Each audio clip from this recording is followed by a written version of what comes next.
자, 기다려주셔서 감사합니다. 네, 자교무 공동대표이신 김병준 교수님 모셨습니다. 안녕하세요. 네, 안녕하세요. 아이고, 네, 저 아침 시간에 나와달라 하기에 참 죄송했어요. 그런데 이렇게 오랜만에 저도 아침에 한번 나와봤습니다. 네. 보통 이제 아침 라이브는 잘 출연 안 하시죠? 네, TV 출연을 제외하고야. 네, 네. 그래서 보통 그럼에도 불구하고 녹화로 이렇게 모시면은 그렇죠. 라이브보다는 반응이 좀 덜해요. 그렇죠. 예, 네.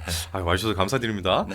일단은 유대리 시청자분들께 소개 한번 부탁드리겠습니다. 안녕하세요. 저는 자교모라고요. 자유와 정의를 실천하는 교수 모임입니다. 그 약자고요. 그거에 지금 공동 대표로 있습니다. 예, 저희 자교모는 아시는 분은 아시겠으나 우리 이제 자유와 그 자유민주주의의 그 지속성 과제를 위해서 우리가 학술 세미나도 하고 국민 계몽 운동도 하고 네. 때에 따라서는 이제 가두 시위도 하고 이런 그 교수 단체입니다. 그래서 올해 같은 경우에는 저희가 21차례의 학술 세미나를 열었고요. 그 학술 세미나의 과제는 이제 경제 분야가 4분야 가장 많고 그다음에 법률 분야가 한 4분야 했었고요. 그다음에 이제 국제정치 포함한 정치 분야 3분야, 역사 분야도 한 4분야, 최근 세사 위주로요. 그다음에 과학 이제 박석순 교수님 초대해갖고 네, 그렇죠. 그 과학 분야 거기도 한 분야를 했었습니다. 그리고 이제 올해 같은 경우에는 한 7차례 시국 선언을 한번 주도를 했고요. 그다음에 또 이제 그 중화국체국 앞에 그 중국대사관 앞에서 우리가 반중국 공산당 집회를 매주 목요일 날 매주 목요일마다 오늘 아니요 오늘은 아니고요. 예. 그게 이제 연초서부터 1월 2일서부터 5월 달까지 지속을 하다가 네. 그 다음에는 이제 저희가 쉬고 네. 이제 서울역에서 서브카라는 단체랑 일주일에 한 번씩 같이 참여를 하고 있습니다. 그렇죠. 아니 정말 그 여러 분야의 교수님들이 모이셔서 그런지 정말 전방위적으로 활동을 하시고 그 활동량도 어마어마하더라고요. 그 특히나 이제 여러 분야의 그 전공을 가지신 네. 애국우파 이제 거기에는 이제 일단 공통점은 있는데 네. 그 나라를 사랑하고 자유민주주의의 체제의 이념을 확실하게 갖춘 그런 이제 성향의 교수님들이죠. 근데 전공이 굉장히 다양합니다. 네. 그래서 아마 유석춘 교수님도 잘 아시겠지만 네. 유석춘 교수님, 정한기 박사님, 이영훈 교수님 이런 분들의 역사 세미나를 또 한번 했고요. 그렇죠. 또 정치 분야도 굉장히 유명한 이충훈 박사님, 김상순 박사, 그다음에 최수용 원장 이런 분들을 초대해서 근데 소위 이제 우리나라에서 우파에 내로라 하는 인물들은 한 번씩 다 초대를 했고요. 경제 분야는 이제 제가 물론 경영학 전공이지만 경제 분야도 했고 조동훈 교수, 최창규 교수님 그다음에 여러분들도 초청해서 또 세미나를 했었고요. 네. 그다음에 과학 분야 아까 이제 박석순 교수님, 그다음에 또안 건드릴 분야가 없어요. 그러니까 다 커버가 되는 거죠. 이 자료모에서는 거의 전반적으로 다 커버가 된다고. 든든합니다. 아니 바렘님께서 오늘은 더 멋지시네요라고 인기가 좋으시군요, 교수님. 아니요, 저는 잘 알려지지는 않았습니다. 아직. 오늘 이후로는 더 많이 알려지실 것 같습니다. 뉴데일리에 출연하니까 그렇게 되겠죠. 여러분 저희 클립으로도 나가잖아요. 이게 인터뷰 따로. 그러니까 여러분 주변에 좀 많은 공유를 해서 이 김병준 교수님 주변에 많은 공유를 좀 부탁을 드리겠습니다. 일단 오늘 교수님 모시고 싶었던 가장 큰 이유는 경제 문제가 요즘에 좀 많이 시끄러운데 저희가 기사를 이제 열심히 좀 준비를 해서 이렇게 방송을 하고는 있지만 아무래도 많이 부족합니다. 그래서 교수님께 좀 많이 배우고 싶어가지고 모셨는데요. 최근에 이런 비판이 좀 많습니다. 이거 제가 이미지 하나 지금 좀 올려줄 수 있나요? 아니면 제가 그냥 올릴게요. 네, 이게 지금 어떤 이미지냐면요. 이거 최근에 여러분들 어제 방송 보신 분들은 다 아는 이미지인데 온라인 반응에서 저희가 보여드렸던 그 이미지입니다. 자, 잠시만요. 이겁니다. 대통령별 환율 1,475원 이후. 그러니까 이전에도 환율이 올랐던 적이 없지는 않으니까. 네. 근데 이제 YS 때는 이제 IMF가 있었으니까. 그렇죠. 그리고 MB 때는 이제 당연히 이것들은 정말 컸죠. 서프라임 모기지. 네. 그런데 우리는 또 조용히 잘 막아냈고요. 네네. 또 윤 대통령 같은 경우는 계엄이 있었고 또 문재인 대통령 때도 이제 올라간 적이 있지 이 정도까지는 아니어도 근데 그때는 또 팬데믹을 또 그렇죠. 명분은 되죠 사실은. 네.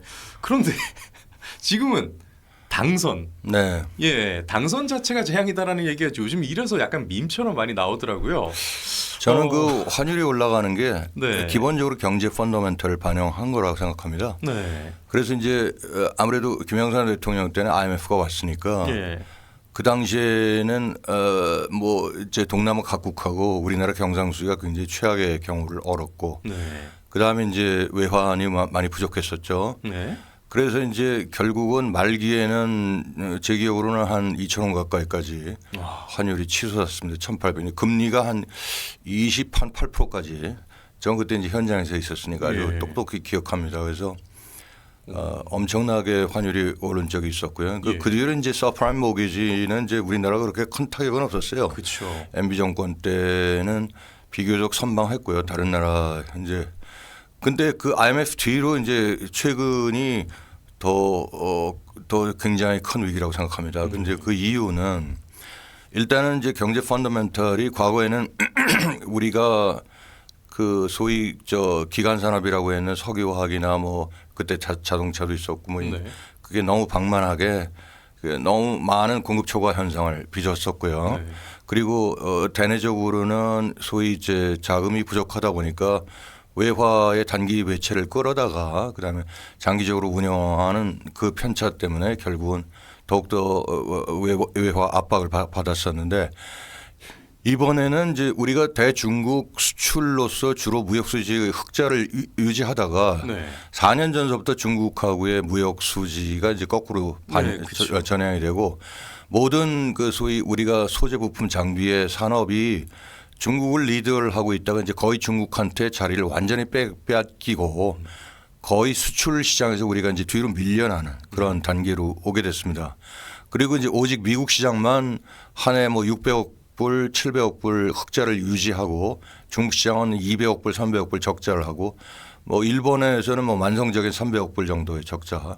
그래서 겨우 이제 소위 그 경상수지가 큰 폭의 흑자를 기록하다가 점점 그 이제 줄어들고 그다음에 더욱더 나쁜 거는 이 국가부채 그러니까 국가부채라고 한다면 이제 정부가 보통 이제 뭐 그 지고 있는 그런 뎃을 얘기하는데 근데 그 국가 부채하고 국가 채무가 또 이제 구별이 되는데 IMF에서는 이제 국가 채무라고 합니다. 그래서 네. 국가 채무 같은 경우에는 우리 같은 경우에 이제 연기금이 고갈됐을 때를 대비해서 나중에 이제 정부로 상환한 특히 이제 연기금 같은 경우는 이제 공무원연금, 군인연금에 한정되는 거죠. 이제 국민연금은 거의 아예 계산도 안 넣고 이제 그랬을 때 정부가 메꿔줘야 되는 미래의 부채까지도 형가화시키는 것.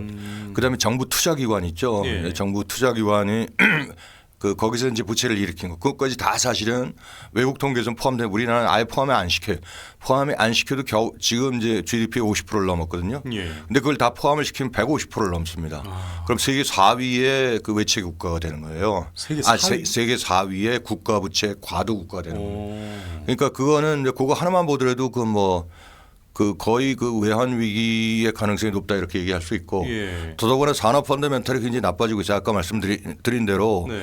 기초 석유화학 철강이 거의 다 무너졌고 네, 지금 완전 네. 여수의 석화단지는 다 그렇죠. 뭐, 그냥 예. 거의 문 닫을 지경이고 지금 뭐 네. 구조조정이 아니라 문 닫는다는 거죠. 네.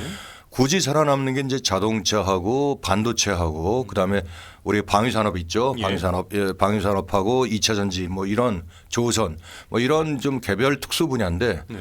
이제 그게 한정적이죠. 이제 그게 소위 이제 그것도 이제 중국과 경쟁력이 있지만 우리가 한미 안보 관계에서 미국이 중국으로부터 직접 수입을 할 수는 없지 않습니까? 네.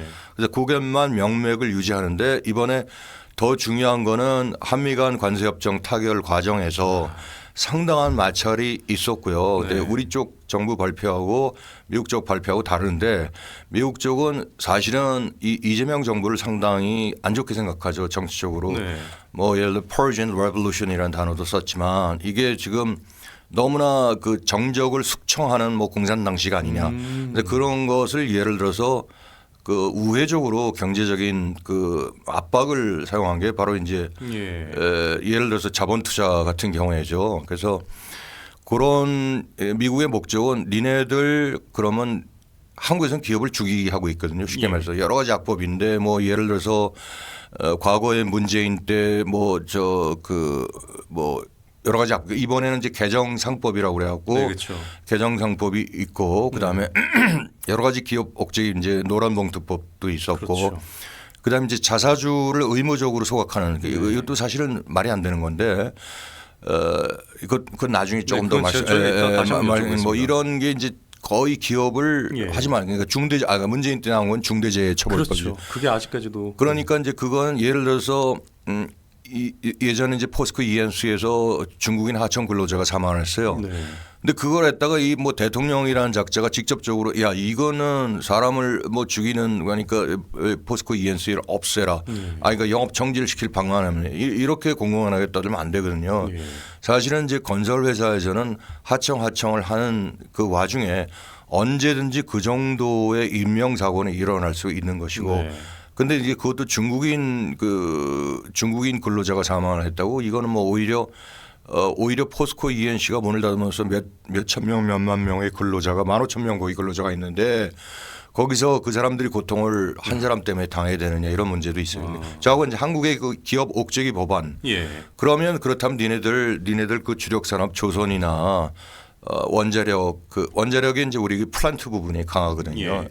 그러니까 조선이나 원자력이나 그다음에 자동차나 아니면 반도체나 아예 미국에 와서 좀 이렇게 다 니네들이 공장을 아예 헤드쿼터로 옮겨라라는 그 유도 시그널을 보냈는데 네. 우리나라 기업으로 봐서는 여기서 더 이상 예를 들어서 기업을 할 수 있는 여건이 안 될 경우에는 왜 기업이 살기 위해서는 뭐 갈 수밖에 없죠. 그런데 예. 갈 수 있는 여러 가지 또 경제적 요인이 존재합니다. 인건비가 훨씬 높아요, 미국은. 네. 뭐 우리나라 한 3배 정도 보신다고. 예. 그 인건비 빼놓고는 다른 모든 원자재가 쌉니다. 우선 전력 비용이요. 우리나라가 이제 과거에 이제 문재인 때 너무나 우리나라의 그 가장 경쟁력이 있는 소형 원자로든지 원자력 발전 네. 이걸 아예 그냥 셧다운 시키고 그걸 수출하니까 되지 않지 않습니까? 예. 그리고 중국으로부터 풍력이나 그다음에 그 뭐 태양광 이런 것들을 수입하면서 그 필요 없는 수입이고 다 환경 공해이거든요. 그래서 이제 그렇게 하다 보니까 에너지 코스트가 엄청나게 올라가요. 예를 들어서 태양광이나 풍력은 24시간 돌아갈 수가 없거든요. 그렇죠. 그 1대1로 매칭해서 에너지 스토리지 시스템 네. 뭐 에너지 저장 장치 같은 거 네. 있지 않습니까? 그걸 이제 이렇게 에너지를 가둬두고 이렇게 보존해 주는 그런 장치가 태양광 일을 한다면 그게 한 비용이 5배 더 들어갑니다. 그러니까 원자력을 하는 것보다 한 수십 배의 더 비용이 코스트가 더. ESS를 유지하는 비용이 그렇죠. 오히려 더 드는 거예요? 그렇습니다. ESS 건설하고 예. 그러니까 태양광 일대 거기에 예. 이제 예를 들어서 24시간 가동을 하지 않습니까? 예. 태양광이 계속 비치는 게 아니라. 예. 그러니까 그 나머지 12시간을 계속 거기에 보조 발전을 하려면 에너지를 저장하든지 네. 다른 또 어떤 대체 그 에너지를 또 네. 옆에서 24시간 대기를 시켜줘야 되거든요. 네. 그 코스트가 엄청나요. 그리고 나서 그걸 옮기는데 예를 들어서 뭐 너무나 그게 뭐 이제 이 전라도 해안 지방에 집중돼 있으니까 그렇죠. 이걸 예를 들어 산업단지 쪽으로 옮기려면 그 코스트 어마어마한 지금도 거죠. 송전 시설이 태부적이잖아요. 그러니까 송전도 문제고 예. 또 에너지 저장 장치 그러니까 그런 게 다 비용이 불필요한 비용이죠. 그렇네요. 그러니까 예를 들어서 원자력 발전을 하게 되면 예. 그런 게 싸그리 해서 24시간 가동하는 거니까. 그렇죠. 그러니까는 내 말이 좀 길어지네. 미국에서는 뭐가 싸다? 에너지 코스트가 싸요. 그럼 인건비하고 에너지 코스트 들어가는 비중을 보면 에너지 코스트가 더 너무 많거든요. 예. 훨씬 싸고. 그다음에 파이널리 뭐냐면 세금이 싸요. 세금이 우리나라 세금은 어마어마하게 지금 더 올린다죠. 지금. 예, 지금 법인세를 이 사람들이 이제 특히 좌파 정부 들어서 모든 세금을 올리니까 네. 그게 부동산도 관료가 되고 세금을 올리게 되면 공급 곡선이 위로 시프팅하니까 자연적으로 가격 올라가고 거래량 줄어들 수밖에 없어요. 그러니까요. 그건 경제의 기본이거든요. 그러니까 좌파 정권 때마다 부동산이 뛰고 그다음에 경제가 뭐 처음에는 막 좋아지는 것 같다가도 수축되고 하는 이유가 바로 그러한 무리한 세금 정책이 또 큰 것이다. 세금을 예. 함부로 걷는 게 아니거든요. 그래서 국민 동의가 있는데 그래서 이제 미국으로 옮긴다면 몇 가지 코스트가 되면 세금도 싸고 에너지 코스트 싸고 그다음에 인건비도 사실 화이트 아메리칸이나 비싸지. 거기 나오는 이제 멕시컨이나 스페니쉬 같은 사람들은 자기가 숙련만 하면 굉장히 또 우리나라만치 쌀 수가 있거든요. 아, 그래요? 그럼 모든 면에서 그 예를 들어 원 부자재 조달 코스트나 뭐든 이런 게 싸니까 네. 미국으로 안 갈래 안 갈 필요가 없죠. 그다음에 불필요한 규제가 없으니까. 그래서 그 코스트에는 예. 예를 들어 노조 문제 같은 그런 리스크는 코스트에 안 들어가나요? 그런 것도 그게 말하자면 그게 보이지 않는 네. implicit cost라고 하는데 네. 우리나라 어마어마하게 들어가죠. 아까 말한 중대재해처벌법에서 사고 나면 엄청나게 변상을 해야 되지 그러네요. 않습니까? 예. 근데 그런 것까지 감안하면 그 코스트는 이게 감당이 안 돼요. 그게 예를 들어 노무부에 합산한다. 그럼 미국하고 거의 비등비등해집니다. 그럼 나머지 건 미국이 다 싸지 않습니까? 예. 그러면 대기업이라고 한다면 내가 기업 경영주라면 물론 우리나라에서 열심히 살고 우리나라 사람들을 고용하면 좋겠지만 네. 그게 안 될 경우에는 기업이 살기 위해서는 가야죠. 지금 말씀 듣고 보니까 안 갈 이유가 없는데 그렇습니다. 예. 그래서 이제 지금은 그러한 말하자면 대기업의 공동화, 산업 공동화가 초래될 위험이 다분히 있고요. 예. 대기업이 빠져나가면 여기에 있는 중소기업이 살아남을 수 있을까요? 아니죠. 아니죠. 중소기업도 선별적으로 같이 가야 되는데 예. 가는 데는 한계가 있습니다. 물론 여러 가지 자금력이나 모든 것을 다 대기업이 지원을 해줘야 되는데 예. 사실상은 미국에서는 야 중소기업은 우리 걸 써라. 그러니까 그걸 원하고 예, 있잖아요. 그걸 원하고 있죠. 예. 그래서 이제 그런 측면에서는 그러면은 타협 단계에 있어요. 이번에 이제 뭐 가다가 뭐 이제 현대나 뭐 이런 그 노동자들이 불법 체류로 뭐 그 비자 문제로 이제 쫓겨났지 않습니까? 예. 그것도 상당히 좀 문제가 있는 건데 이제 그게 자연적으로 그렇게 돌출될 수밖에 없죠. 그래서 이제 처음에 여기서 이제 소위 전문 인력이 가서 교육을 시키고 미국 그 인력을 말하자면 교육시킬 때까지는 우리가 필요하다. 그런 걸 사전에 충분히 협의를 하고 나가야 될 정도로 그게 복잡한데 중소기업에 함부로 또 나갈 수 있겠습니까? 이제 그런 과제가 있고요. 그리고 웬만한 게 지금 우리나라 사람들이 관가하고 있는 게 정부도 발표를 안 하고 일반 매스컴에서도 발표 안 하는 게 중국의 침탈입니다. 중국이 전방위적으로 침탈하고 있어요. 그게 예를 들어서 직접적으로 뭐 군사적으로 침탈한다는 게 아니라 네. 기업 사이드로 침투, 기업의 자본 침투로 침투하고 있어요. 그게 무슨 말이냐면 예. 예컨대 개정상법에 의하면 뭐 여러 가지가 있지 않습니까? 뭐 이제 최대 지주의 그 감사위원 지분을 뭐 3% 이내로 한다든지 네. 그런 게 다 속박 조항인데 그렇게 되면 누가 유리하냐면 2대 주주나 3대 주주가 유리할 수밖에 소위 소액 주주를 보호한답시고 나오는 그러니까 소액 주주라는 게 이제 소위 명분으로는 우리가 말하는 소액 투자자. 그런데 그 소액 투자자는 그런 소액 주주하고는 또 약간의 또 차이가 있어요. 이 사람들이 얘기하는 건. 그래서 우리가 일반적인 증권시장에서 말하는 소액 투자는 사실 주주가 아니에요. 왔다 갔다 팔기만 한. 그러니까 노이즈 트레이더라고 그래갖고 네. 굉장히 단기적으로 투자하는 사람들은 주주 구성에 계속 남아있질 않지 않습니까? 네, 그렇죠. 그러니까 조그만 소액이라도 장기 5년 10년 이렇게 투자하는 사람을 우리가 마이너리티 쉐어홀더스라고 하는데 명분은 마이너리티 쉐어홀더스를 위한답시면서 사실은 대주주를 억압하고 지금에 있는 지배주주의 예를 들어 여러 가지 지배권을 강탈하고 손쉽게 중국 자본이 침투할 수 있어요. 삼성전자의 한 예를 들을게요. 예. 삼성전자의 최대 지위는 이건희 일간이 그 삼성그룹이 20%를 갖고 있고요. 예. 나머지 2대 주주가 국민연금입니다. 네. 3대 주주가 누구냐면 블랙락입니다. 블랙락은 세계 최대의 말하자면 그 뭡니까 그 자산 운용 회사인데 네, 자산 운용. 블랙락의 형제 회사가 블랙스톤이라고 있어요. 네. 그건 헤지 펀드 PEF인데 프라이빗 에쿼티 펀드를 네. 운영하는 세계 최대의 헤지 펀드 회사인데 그 블랙스톤의 대주가 중국 투자공사입니다. 10% CIC. 그러면 블랙스톤과 블랙락은 거의 같은 형제 회사고 주주 구성도 비슷해요. 네. 이게 두 개가 합쳐지면 어떤 중국이 우리나라의 삼성전자의 3대 주주로 올라옵니다. 그렇네요. 그런데 그런 경우가 유럽에서는 비일비재 많이 했어요. 예. 벤츠가 그런 식으로 해서 GD 자동차에 중국한테 먹혔어요. 예. 근데 그거를 저 독일 사람도 몰랐어요. 아, 그 시장에서 사는데 어떻게 알아? 나중에 보니까 중국 자본이다. 이게 펀드로 들어가서 실질적으로 블랙스톤이나 블랙락이 미리 선점한 다음에 중국 애들한테 넘겨요. 그럼 중국게 되는 거죠. 유럽에서도 그런 게 많고 삼성전자가 지금 그런 위기에 있습니다. 그래서 제가 볼 때는 이재용 회장이 굉장히 삼성전자 나 우리는 국내에 있겠다. 그 다음에 중국하고도 소원하게 지내지 않으려는 제스처를 취하는 게 바로 그런 것에 있지 않느냐. 예. 예컨대 그래서 지금 우리나라가 지금 실질적으로 당면한 위험은 대중국 리스크가 엄청나게 크다. 그래서 중국의 자본 침탈도 당하고 그다음에 노조나 이런 게 거의 지령을 거의 받고 움직이거든요. 그렇죠. 그러니까 그래서 중국이 예를 들어서 보이는 게 아니라 보이지 않는 거, 우리가 그걸 초환전이라고 하는데 네. 그러한 기업 사이드에도 엄청나게 침투하고 그다음에 기술 빼돌리기 그다음에 여러 가지 뭐 그 뇌물이나 또는 뭐 또 여러 가지 그 자본 그러니까 아주 로비죠? 로비죠. 네. 그런 기기묘묘한 것으로 그 기업 경영진을 옥죄고 말하자면 이렇게 네. 하는 그게 더 문제입니다. 그래서 이제 우리나라에서 기업하기가 굉장히 나쁜 게 중국 자본의 침탈이 있고 네. 그 다음에 이제 이 경쟁력이 떨어지고 결국은 우리나라 여러 가지로 그 법적인 제약이 있어서 그 법적인 제약도 지금 이재명 정부가 중국하고 내통하고 있기 때문에 바로 그러한 네. 그 악법들을 생산하는 게 바로 중국하고의 이해관계가 있기 때문이라고 저는 생각합니다. 그 법적인 부분은 전부 다 민주당 쪽에서 만든 거 아니에요? 그렇죠. 그냥 네. 찍어내는데요. 네. 하루에 3개 뭐 4개 꼴로 찍어내는데 그거를 민주당 그 꼴통 애들이 제대로 알아서 찍어내느냐 이거예요. 중국 공산당 애들이 찍어냅니다. 가세치력 내려갖고 이게 말이. 그러니까 우리나라는 지금 어떻게 보면은 중국의 거의 속국이나 마찬가지 실질적인 운영되는 게 네. 이런 상황입니다. 그럼 미국은 이제 뻔히 그 상황을 보고 있죠. 예. 뻔히 보고 있는데 그걸 그냥 놔두겠습니까?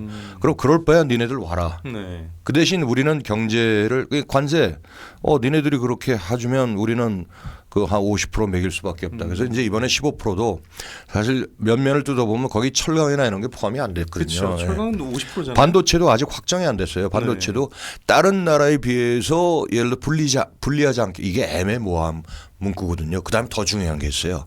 이게 이제 환율하고 관계된 건데 네. 한 해에 그러면 우리나라 이제 정부가 2천억 불 우리나라 정부 돈을 주는 겁니다. 투자가. 네. 그러니까 1,500억 불은 민간이 투자하는 거고 그다음에 이제 트럼프 대통령은 뭐 그 1,500억 불 외에 뭐 합계 6,500억 불이다 뭐 이런 얘기를 했는데 좌우간 지금 joint fact sheet 네. 그러니까 트럼프 대통령이 말한 joint fact sheet of President Trump with President Lee Jae-myung 이렇게 네. 나온 거에 의하면은 네. 자, 니네들이 그러면 2천억 불을 한꺼번에 우리가 받았으면 좋겠는데 못 준다고 하니까 한 해 맥시멈 200억 달러를 준다고 했으니 그러면 야, 니네 외환 그 우리가 코디네이트하고 관리하고 예를 들어서 감독하겠다 이런 뜻입니다. 그래서 한 해 200억 달러 이상을 시장에서 니네들 정부가 사서 조달할 수 없다 이거예요. 그 얘기는 쉽게 얘기해서 함부로 뭐 니네들 그 환율 조정을 위해서 지금 이제 달러가 막 사실 달러가 강하지도 않는데 우리나라 네. 원화가 펀더멘털 때문에 굉장히 약세를 되니까 그렇죠. 한국은행을 동원하고 또 심지어 국민연금까지 동원해서 이걸 사재기를 하지 않습니까? 네. 사재기하면 달러를 팔잖아요. 네. 그 달러를 판 건 나중에 이제 다시 달러를 다시 되사야 되지 않습니까? 네. 그러면 되살 수가 없다는 얘기예요. 한 해 200억 불 정도 니네들이 갚을 돈만 200억 불까지만 시장에서 매입할 수 있지. 예. 다른 그 수단을 뭐 자체적으로 뭐 그 기업이 수출을 해서 벌건 니네들이 뭐 또 무슨 이자를 뭐 운용하건 그런 식의 조달 시장 이외의 조달로서 아직 시장에서의 마켓에서의 직접 바잉은 금지를 시켰어요. 그럼 어떻게 돼요? 지금 국민연금이 과거에 많이 동원돼 갖고 국내 주식을 사는 바람에 예. 사실은 국민연금 포트폴리오 포지션은요. 저는 이제 재무관리를 전공했기 때문에 그건 기본적으로 미국 주식을 많이 사야 될 수밖에 없습니다. 그래야지 리스크 대비 리턴이 가장 효율적으로 극대화되는 겁니다. 그것은 그럼 이제 기본이거든요. 근데 우리나라 거꾸로 그동안에 국내 주식을 많이 사왔으니까 국내 채권, 국내 주식을 팔고 그다음에 새로 들어온 데는 미국 주식을 더 사고 그러면 전체 사이즈별로 사야 되는 거거든요. 예. 근데 지금 이재명 정부 들어서 억지로 그냥 야, 너 니네들 우리나라 주식을 사야지 그래갖고 아니 자기네 돈도 아니고 그게 국민 호주머니 돈이잖아요. 연금 그걸 갖다가 이렇게 사게 되면은 그래서 이제 소위 환율도 안정되고 주가도 좀 올라갔죠. 근데 앞으로는 안 그럴 겁니다. 왜냐하면 그거 지금 조인트 팩트 시트가 발현돼 갖고 함부로 그러면 이제 달러를 팔고 원화를 사다가 네. 다시 그 판돈으로 달러를 되사기를 못하니까 네. 아예 지금서부터 브레이크가 걸리는 건 마찬가지죠. 그러니까 지금 뭐 사자회동이니 뭐니 뭐 그 정부가 얘기하는 건 말이 안 되는 얘기입니다. 그래서 그런 그 발상 자체가 사실은 국민연금은 어떻게 보면 관도 아니고 민도 아니고 독립적인 법인으로 남아야 되거든요. 네. 그냥 다만 운영기관을 국민연금보험공사라는 데서 국민연금 그 관리공단이라는 데서 운용을 하고 있다 뿐이지 그 돈의 주체가 사실은 예. 우리 개인 국민 돈이거든요. 그렇죠. 그렇다면 독립적인 외부 기관이 해야죠. 정부하고 상관없는. 근데 이런 식으로 국민연금을 예를 들어 이용하는 것도 한계에 부딪히고 앞으로는 자칫 잘못하면은 환율이 굉장히 약해져서 급등해질 가능성도 있다 이렇게 봅니다. 감사합니다. 아니 근데 이게 지금 환율이 요즘 급등하고 있잖아요. 근데 네. 달러 지수를 고려하면은 지금의 환율 상승이 계엄 때보다 더 심각하다고 이런 얘기 있던데 맞습니다. 현재 환율 상황이 특별히 더 위험한 이유가 있나요? 이게 아까 뭐 달러 인덱스 계엄 때는 오히려 경제가 좋았었어요. 예. 계엄 당시 작년 12월 3일 그 당시까지만 해도 그렇게 크게 어떤 시그널이 나쁘지는 않았어요. 예. 당시 뭐 여러 가지 뭐 그 원전도 다시 좀 붐업이 있고 네, 그렇죠. 방산도. 근데 지금은 워낙에 나쁜 게 순수하게 그 정부의 그 반기업 정책의 효과가 크고요. 네. 그다음에 특히 이제 이 친중 반미 정서 이 현 정부의 말은 뭐 굉장히 그 뭐 친미적으로 나올 수 있지만 친중 반미 정서 때문에 기업이 상당히 오그라들었습니다. 네. 이제 단지 하나는 요새 이제 반도체 하나가 네. HBM이라고 해서 이제 적층형 예, 반도체 그 메모리 그게 이제 하나의 스페셜 디맨드로 그냥 그 엔비디아에 납품하다 보니까 네. SK 하이닉스하고 삼성전자에서 좀 특수를 누린다는 것뿐이지 네. 그게 장기적으로 계속 지속성 있게 HBM이 계속 매출 호조를 잡을 수 있느냐 그건 또 퀘스천 마크가 있을 수 그런데 있어요. 우리나라 반도체 업계가 지금 주 52시간제에서 그래서 예외로 해달라 했잖아요. 네, 근데 네, 그 네. 예외로 또 못 해주겠다고. 맞습니다. 예, 예. 그럼 주 52시간제 그 캡을 그대로 이제 그 페널티를 그대로 예. 갖고 있어야 된다는 거죠. 네네네. 그 이것도 지금 그나마 갖고 있는 호재도 없어지는. 네네. 그러니까 조금 말하자면 반감시키는 그런 거죠. 네, 그러니까 반감시키는. 그래도 이제 수요가 있으니까 수요가 네. 있어서 생산하면은 예. 그나마 말하자면 그 좀 수익이 도움이 되는 거죠. 네. 진짜 그래- 안 도와주네요. 그래서 지금 그 우리가 지금 겨우 호조되는 분야가 반도체 한 가지인데 네. 반도체도 이제 이 경우가 있어요. 특히 이제 그 레거시 반도체라고 그래서 네. 그런 분야는 더 중국 애들이 벌써 따라왔거든요. 예. 근데 이제 예를 들어서 이게 그 고적층형 이런 고집적 메모리가 이제 AI나 또 뭐 여러 가지 그 그래픽이나 뭐 굉장히 필요량이 많아서 네. 나오는 거 아니까 그러면 그 밑에 하부 구조에 있는 옛날에 그 레거시 반도체도 수요가 많아질 수밖에 없거든요. 네. 이제 그런 것들도 이제 붐업이 되는데 그런 것들은 거의 중국이 거의 이제 대사가 그러니까 거의 독차지하고 있다라고 예. 하고 해도 가능한데 근데 중국은 아무래도 미국하고의 이제 여러 가지 면에서 미국의 여러 가지 제약은 걸릴 겁니다. 그래서 그런 문제가 있지만 우리나라가 중국을 탈피하기 위해서는 적어도 3, 4년 좀 더 오래 걸리면 한 4, 5년의 시간이 걸릴 수 있다. 그러니까 수출선 다변화도 굉장히 많이 했어요. 포스코도 자구책을 굉장히 많이 얘기했지만 문제는 포스코가 중국에 들어가서 엄청난 지분 투자를 하고 거기서 자본 투자를 했는데 그게 오히려 역효과가 나서 중국의 모든 기술을 다 뺏기고 중국 철강에게 완벽하게 잠식을 당했으니까 예. 오히려 그 걔네들 중국 철강이 우리나라에 침투해 갖고 예. 오히려 거꾸로 이제 반독점 소송까지도 포스코가 내거는 그러니까 포스코가 이제 여러 가지로 이제 다른 예를 들어서 철강 말고 기타 금속이라든지 여러 가지 개발 그다음에 이런 것들을 개발을 해서 많이 자구책을 했는데도 불구하고 앞으로의 전망은 그렇게 밝지 않다. 이제 이게 포스코에 한정되는 게 아니라 석유화학은 뭐 완전히 그렇고요. 그렇죠. 자동차도 이게 안심할 수가 없는 단계입니다. 네. 석유화학 같은 경우는 중국의 이 정제 기술이 우리나라를 따라잡게 되면서 이제 그러니까 거의 압도적으로 싸져서 그런 거죠. 예. 그리고 제일 중요한 거는 네. 이제 그 중국을 물리칠 방법이 하나 있습니다. 이제 그건 미국하고 협조하는데 중국이 이제 WTO 체제에서 소위 개도국 지위를 미국이 인정을 해줘서 이때까지 네. 세계 시장의 제조업 센터로 등극을 하게 됐는데 네. 그 개도국 지위란 건 뭐냐면은 불합리한 노동 환경. 예를 들어서 ILO International Labor Organization에서 노동기구죠. 국제 노동기구에서 정하는 초과 근로 시간에 대해서 엄격하게 초과 근로 수당을 지급한다거나 그다음에 예를 들어서 뭐 무리한 노동을 안 시킨다든가 그런 이제 규정이 있거든요. 그 중국 하나도 안 지켜요. 그러겠죠. 하나도 안 지키고 네. 그렇게 좀 거의 중국은 이제 임금 격차가 도농 간의 격차가 굉장히 엄청나게 세지 않습니까? 그래서 네. 농촌에서 파견된 저 근로자들 그런 그 친구들이 싼 인건비로 그냥 걔네들은 말을 못해요. 아니면 다시 농촌을 쫓아보내겠다. 사람이 너무 많으니까. 네. 그러니까 그런 식으로 해서 생산한 소위 노동 착취적인 상품은 네. 아예 무시를 해줬었는데 그게 개도국 지위라는 거예요. 네. 개도국 지위에서 이제 완전히 박탈하겠다 이런 네. 얘기죠. 그럼 중국이 함부로 이게 꼼꼼히 봐서 그러한 노동 조건에 대부분이 부합되지 않은 제품이니까 이제 수출을 할 수가 없죠. 적어도 미국 시장은 막히는 겁니다. 네. 이번에 조인트 팩트 시트에 우리나라에서도 그 조건이 들어갔어요.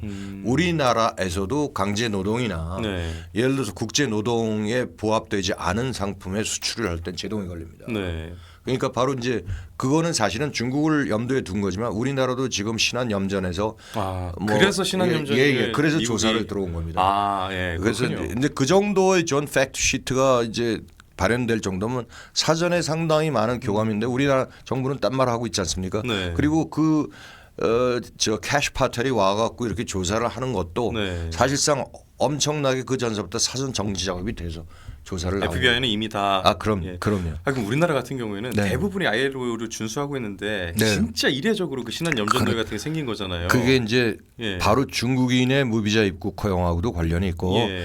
중국인의 부동산 사재에도 관련이 있는데 그렇죠. 강원도 땅도 지금 많이 사재고 맞아요. 제주 땅 그다음에 뭐 서울특별시의 노린자위 그다음에 예. 이제 이런 전라도 네. 거기에서 실질적으로 굉장히 우리가 보도되지 않은 맞아요. 많은 사건들이 발생하고 있지 않습니까? 저 다 겪어봤습니다. 예. 강원도에서 태어나서 네. 제주도에서도 살았고 또 네. 서울에서는 봉천동에 살았었거든요. 그렇죠, 그렇죠. 그러니까 공교롭게 왜 그렇게 중국인이 많이 보였나 했더니까 다 그렇더라고요. 맞습니다. 이제 예. 그게 이 지금의 그게 바로 이제 속중 행보라 난 친중이라고도 거의 중국에 그냥 갖다 나라를 새로운 어딩이네요. 바치는 그런 예. 속중 행보를 하고 있어서 예. 너무나 좀 불편하고 그래서 바로 그런 것들 때문에 네. 경쟁력이 지금 저하되고요. 그럼 아까 말씀하신 그 중국이 이제 그 국제 ILO의 네네. 기준을 준수하지 않는 것 앞으로는 이제 강화해서 준수를 하는 방향으로 갈 수밖에 없게 그렇죠, 되겠죠. 그렇죠. 그렇게 그렇게 되면은 걔네들의 가격이 아무래도 인건비 경쟁력이 떨어질 거 아니에요. 올라가게 되고 인도에 밀릴 수도 있다는 게 바로 여기서 나오는 건가요? 바로 그렇습니다. 아. 그래서 이제 예. 그 더 이상 중국이 제조 센터로서의 위치는 예. 앞으로는 없어질 것이다. 네. 그건 이제 뭐 자명합니다. 예. 그리고 미국도 그걸 바라고 미국은 이제 사실은 예. 많은 분이 얘기하지만 생산은 중국이 하고 소비는 미국에서 하자. 네. 그게 또 합리적이고 중국이 좀 값싸게 네. 또 굉장히 여러 가지 공산품들을 잘. 근데 지금은 네. 아니다. 니네들 그러니까 이렇게 중국이 폐악질로 세계 패권을 잡으려고 한다. 네. 그리고 그 번 돈으로 예를 들어서 자국의 민주주의를 위해서 자본주의가 번영하게끔 쓰는 게 아니라 다른 나라에 아까 자본 출자를 하거든요. 그런 식으로. 그러니까요. 그러면서 그 소위 1대1로 말도 안 되는 그런 프로젝트를 하면서 그게 이제 수익성이 없는 거거든요. 네. 그러면서 뭐 아무도 선진국에서는 투자 안 하는 그러니까 비효율적인 데서 투자를 하면서 그쪽 저 나라의 정권을 휘어잡는. 그러니까 지부티 같은 경우는 완전히 뭐 맞습니다. 기지로 생기고 그리고 또 부정선거도 거기다 수출을 하고. 부정선거까지. 18개국에 우리나라 K-보팅 시스템이 수출했는데 K-보팅은 우리나라 예. 거긴 하지만 사실은 장비가 전부 화웨이 겁니다. 그러니까 우리나라 것만을 우리나라 제품을 그 소위 사전 투표 그 전자 투표 방식이나 전자 개표액이 이런 네. 방식을 다 수출을 했는데 처음에 그 나라들 뭐 예를 들어 키르기스탄 뭐 타지키스탄 뭐 이런 데서 부정선거 수출한 뭐 모잠빅 이런 나라에서 뭐라고 한국 니네들 때문에 우리가 이렇게 됐지 않느냐 하다가 이번에 사실은 작년에 윤석열 대통령 계엄이 일어나고 네. 한국은 그래도 부정선거를 퇴치하려고 했지 않느냐. 노력은 했다. 그렇게 했으니까 이거 한국이 아니라 그거 보니까 부속이 다 중국 거네. 그럼 중국 애들이 나쁜 애들이네. 그리고 지네들이 1대1로 우리 막 여러 가지로 잡고 있으니까 원효는 중국이다. 이제 깨달은 거죠. 그럼에도 최소한 공범 아니에요? 우리는 여전히 그 나라들 사실은 그렇게 될 수가 있죠. 예. 근데 이제 그거를 우리가 깨부시기 위해서는 네. 뭐 미국에서 또는 우리나라에서 자체적으로 그거를 이제 조사를 해서 그래야 되는데요. 범죄자를 색출해서 예. 그걸 다뤄야 되는데 전혀 안 그러고 그러니까요. 그러니까 이제 그 정권에 기반 부정선거로 태어난 그 족속들이 더불어민주당이고 예. 그 국민의힘도 마찬가지입니다. 예. 국민의힘도 마찬가지고 저 대통령도 그러니까 예. 어떻게 뭐 자기네들 기반이 부정선거에 있으니까 네. 더 이상 옴짝달싹하지 못하는. 얘기 나온 김에 예. 어제 중앙선관위 집회 뭐 다녀오셨다. 예. 그 얘기도 그거는 이제 우리 중앙선관위에 참 우리 시니어 부정선거 방지단 분들이 있어요. 예. 뭐 거기에 사실 이제 그 전서부터 이제 저희도 했었지만 서버과의 장재원 박사도 네. 그 부정선거 투쟁을 많이 하고 불과 벌써 근 1년간 투쟁을 이어오고 있는데 예. 지금 현재는 이제 거기서 데모를 하다가 그 경찰한테 이제 맞았어요. 그러니까 불법적으로 맞고 부상을 당해서 3개월간 치료를 받지 못한 천창용 열사라는 분이 있어요. 근데 예. 그분을 대신해서 대개 80대 이상의 노인분들이 그 선거관리위원회에 와서 앞으로 이제 막 저 데모를 하고 있습니다. 그래서 근데 그 오랜만에 지금 나와달라고 그래서 장재원 박사하고 저하고 이제 같이 가서 예. 그 부정선거의 그 현재 진행 상황과 앞으로 어떻게 될 것이냐. 네. 그러니까 우리가 이제 예견되는 상황을 좀 말씀해 주시고 기운을 좀 북돋아 드리고 그러고 왔습니다. 저는 진짜 그 부분이 가장 나쁜 것 같아요. 우리나라도 과거에 너무나 가난한 나라에서 진짜 기적 같은 한강의 기적이라고도 하니까 그런 그 과정을 거쳐가지고 지금 잘 살게 됐는데 네네. 자기들도 좀 잘 살아보겠다고 그 민주주의도 한번 해보겠다고 그런 많은 수많은 열망이 있는 그 나라의 사람들이 그래서 들어온 줄 알았는데 에이웹이라고 네, 함께 하게 됐는데 웬걸 오히려 더 독재가 강화되는 우리가 그 나라 국민들한테 이 빚을 어떻게 갚아요? 그걸 이 죄를 어떻게 근데 씻어요? 사실은 이제 이게 있습니다. 이게 우리하고 중국만의 문제가 미국이 또 개입됐거든요. 미국의 이제 글로벌리스트 예. 그런 사람들이 개입돼. 그게 왜냐하면 며칠 전에 몇 달 그러니까 트럼프 행정부가 이제 올해 초에 네. 그래서 이제 본격적으로 했던 게 USAID를 해체를 시킨 그렇죠. 거예요. 예. 근데 USAID라는 단체는 사실 유엔 산하의 그 목적으로 창립이 된 겁니다. 네. 근데 그래서 그 개발 원조를 후진국한테 해주는 목적으로. 근데 그 개발 원조를 정치적 목적으로 해주면 안 되거든요. 사회나 경제적. 그러니까 말하자면 정치 목적은 엄격하게 금지가 돼 있어요. 근데 그럼에도 불구하고 그걸 빼돌려 갖고 사회 경제적으로 그 돈을 대주는데 바로 부정선거에 대한 센터 바로 A웹에 어마어마하게 돈을 대줬고요. 예. 그다음에 코로나에 그 또 돈을 대줬고요. 근데 그게 둘 다 검은 돈이에요, 사실은. 그래서 미국 돈이요, 사실은 미국 정부가 트럼프 행정부는 아니지만 그 반대되는 민주당 정부에 관련된 글로벌리스트가 중국을 알게 모르게 상당한 지원을 하고 있었어요. 그러니까 이게 철옹성 같이 이제 이게 부정선거의 시스템이 밝혀지지도 않고 우리나라에서도 이제 정말 저 부정선거 역사가 굉장히 오래됐는데 뭐 그 얘기는 약하고요.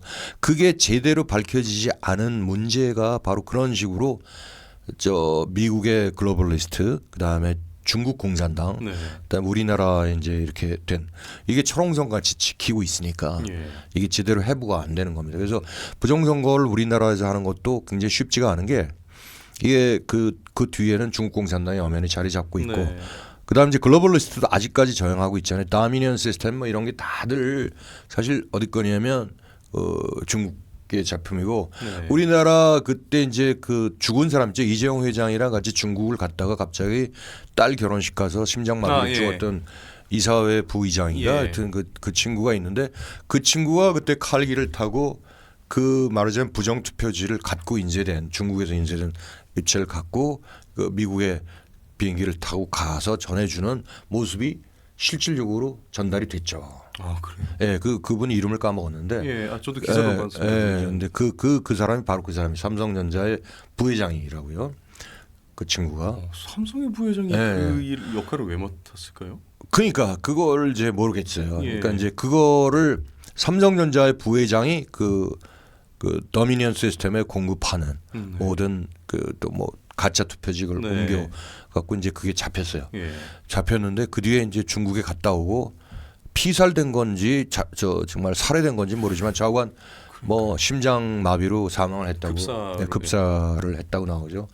근데 재밌는 건 그 뒤로 이재용 회장의 행보가 상당히 말하자면 중국의 저 굉장히 어떻게 보면 친중적이고 사실은 이제 그 누굽니까 그 저 요즘 엔비디아의 그 젠슨 황 그 사람도 뭐 따지고 보면 중국 사람 아니에요. 그러니까 이제 물론 대만계 사람이고 미국에서 이제 굉장히 사업으로 특치 사람들 굉장히 제가 보면 굉장히 친중적이에요.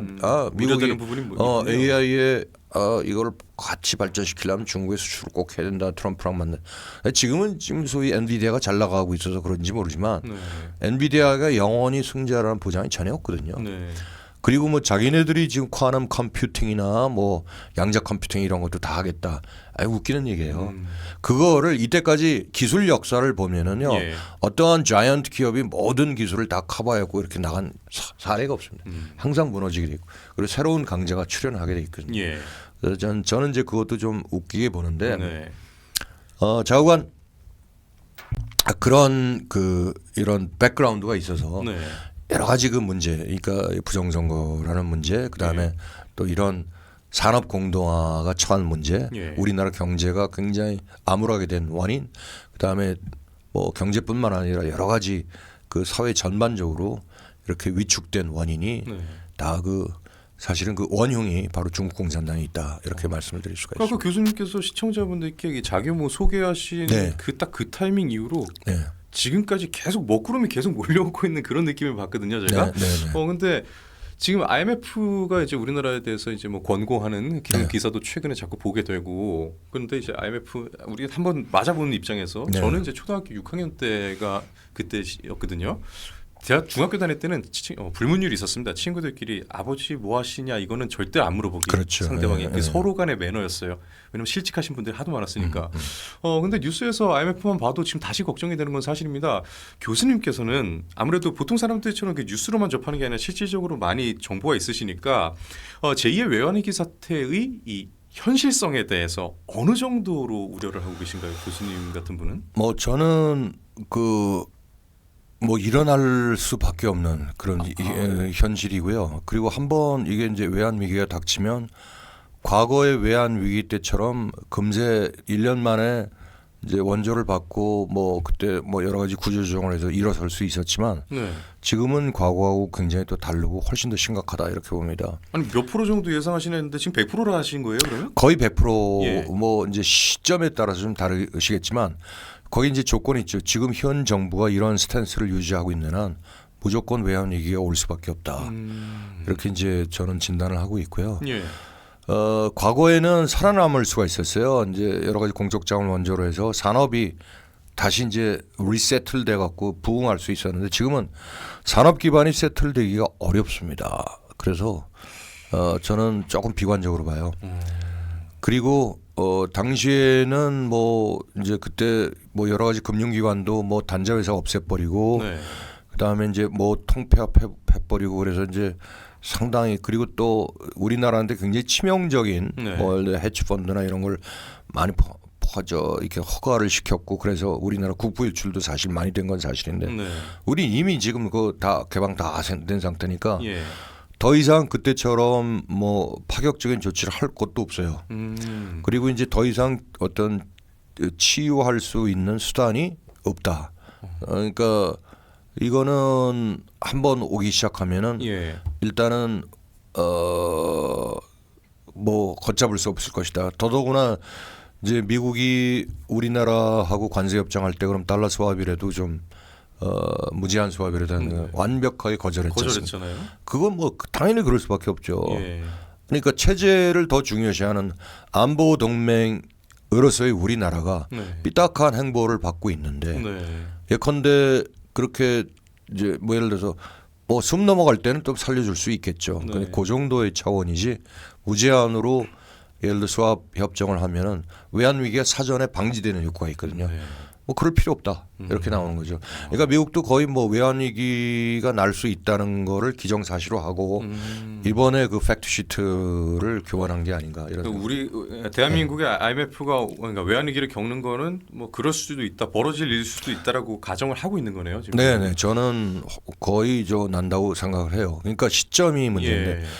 시점이 뭐 올해 말에 발생하느냐, 뭐 내년도에 발생하느냐, 아니면 후년도까지 가느냐 그런 문제인데 좀 전에 설명 중에 왜 가면 갈수록 불리해집니다. 가면 갈수록 지금 그러니까 거기 조건은 이재명 정권이 현 그런 잘못된 정책의 스탠스를 유지하는 한 가면 갈수록 거의 그 위기 상황이 더 심각해집니다. 근데 만약 정책 선회를 할 가능성은 낮아 보이고 그렇기 정책 때문에 선언은 뭐 이 친구가 하게 되면은 네. 우선 뭐 자기도 재판 받아야 되고 뭐 자기 아유. 죽으란 얘기니까 맞네요. 그러니까 사실은 태어나지 않아야 될 정부입니다. 예.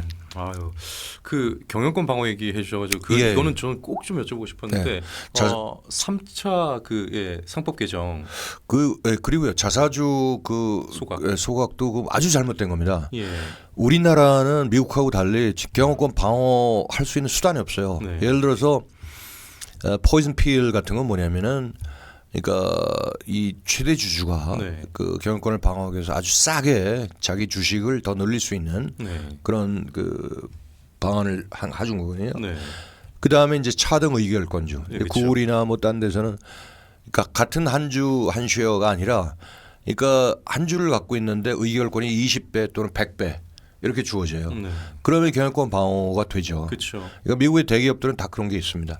그 다음에 또 뭐 골든 쉐어라고 그래갖고 그게 황금주인가요? 예, 그 황금주인데 황금주를 갖고 있는 주주는 어떠한 뭐 합병이나 어떤 중요한 경영 정책에 있어서 거부권을 행사할 수 있어요.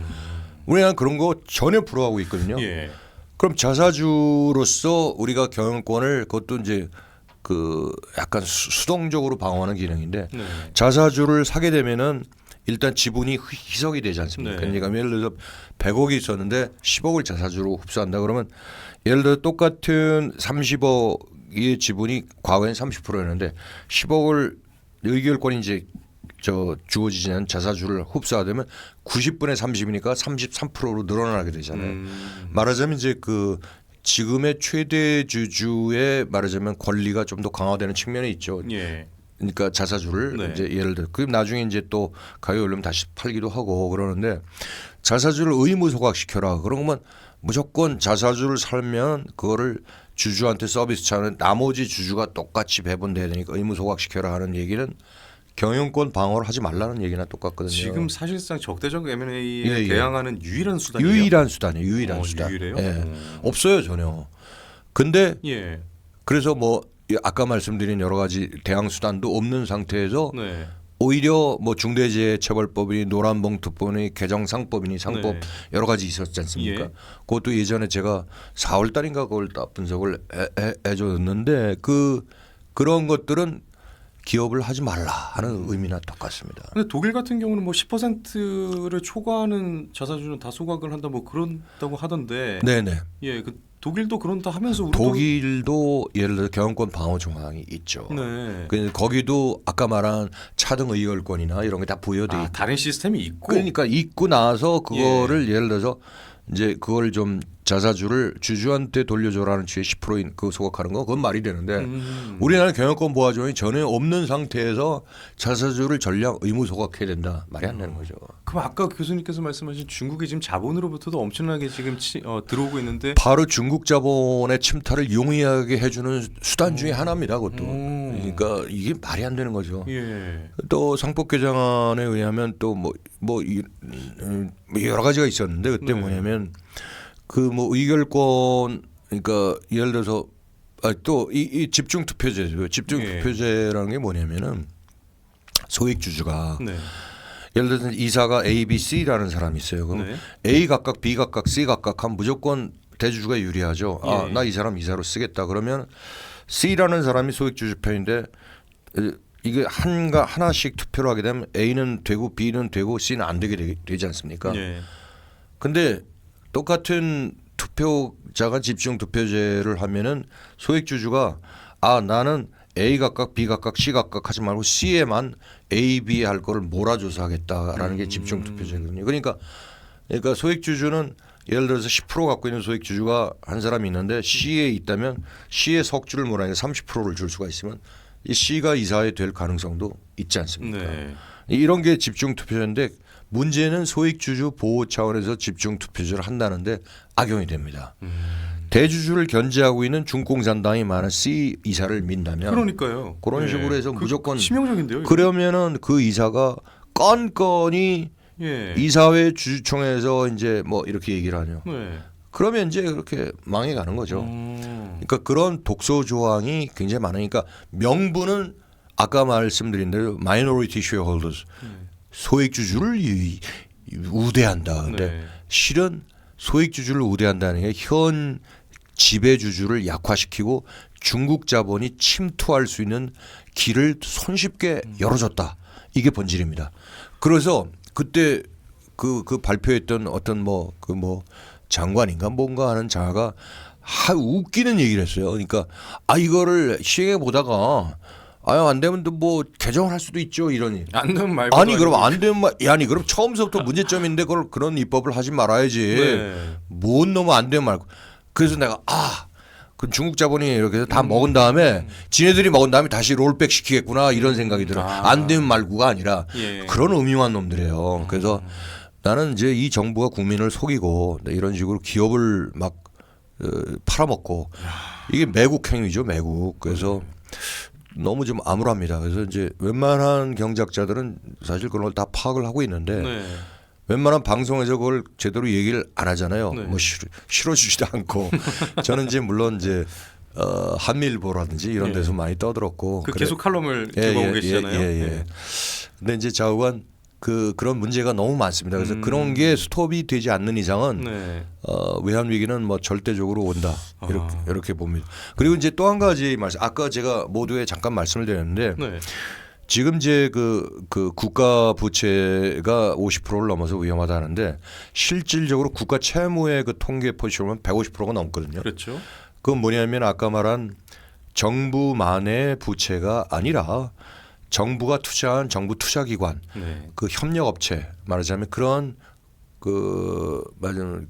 민간 기업이죠. 정부 투자 기업이니까 네. 그런 곳이 지은 부채도 갖고 있는 부채도 다 채무에 합산을 해서 발표하거든요. 그럼 그게 더 실질 부채인 그렇죠. 거예요? 그 실질 부채라면 우리나라 GDP의 150% 넘어요.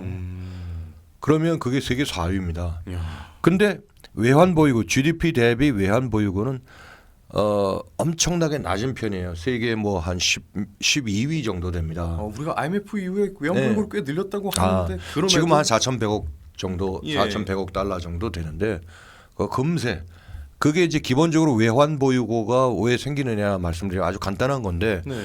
우리가 상품 수출해서 돈을 많이 벌면 달러가 세지 않습니까? 네. 그 달러는 달러대로 가지고 있지 않고 이제 보통 해외로 자본 투자를 하게 되잖아요. 네. 근데 그 해외로 자본 투자하고 있는 일부를 이제 정부가 사들여요. 네. 한국은행이 사들여요. 엄밀하게 보면. 예. 한국은행이 사들여서 비축하고 있는 돈을 우리가 국가 외환 보유고라는 그래서 중앙은행이 갖고 있는 포지션. 근데 이제 지금 중앙은행이 포지션 관리를 이제 환율 뭐 이렇게 하고 그 외환 보유고 쓰겠다는 얘기죠. 그 외환 보유고 더 줄어나면 나중에 다시 살려면 니네 안 돼. 그 시장을 못 사. 하고 미국이 막는 거지. 그러니까 예. 아예 지금 사지도 말아라. 그러면 그러면 한국은행 포지션 말고 국민연금 포지션을 대동하자. 얘네들이 뭐 이렇게 그게 잔머리를 굴린 게 환해칭이에요? 아니 환해증의 사자 협의. 사실. 예. 그러니까 한국은행, 정부, 재무부, 네. 그다음에 국민연금, 그게 보건복지부, 보건복지부죠. 그다음에 재정기획본, 재무부, 뭐 그렇게 뭐 사자 연합이 있다고 네. 그랬잖아요.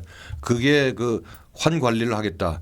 그게 꼼수예요. 꼼수다. 꼼수. 말하자면 실질적으로 재경부 하는만 해야 될 거를 국민연금이 그걸 왜 낍니까? 아까 말씀드린 대로. 모르겠어요, 저도. 그러니까 아니 아까 말씀드린 대로 예. 그래서 국민연금을 동원해서 예를 들어서 우리 원화 시세를 방어하기 위해서 달러를 팔게 되잖아요. 네.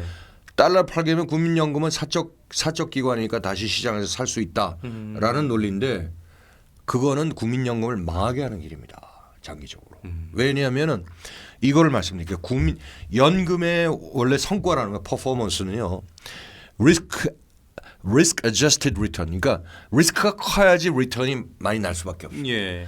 근데 그 포션을 가장 좋게 하는 건 말하자면 시가총액 비중대로. 네. 그러니까 세계의 가장 시가총액이 높은 게 미국이거든요. 세계 53% 갖고 있습니다. 47%.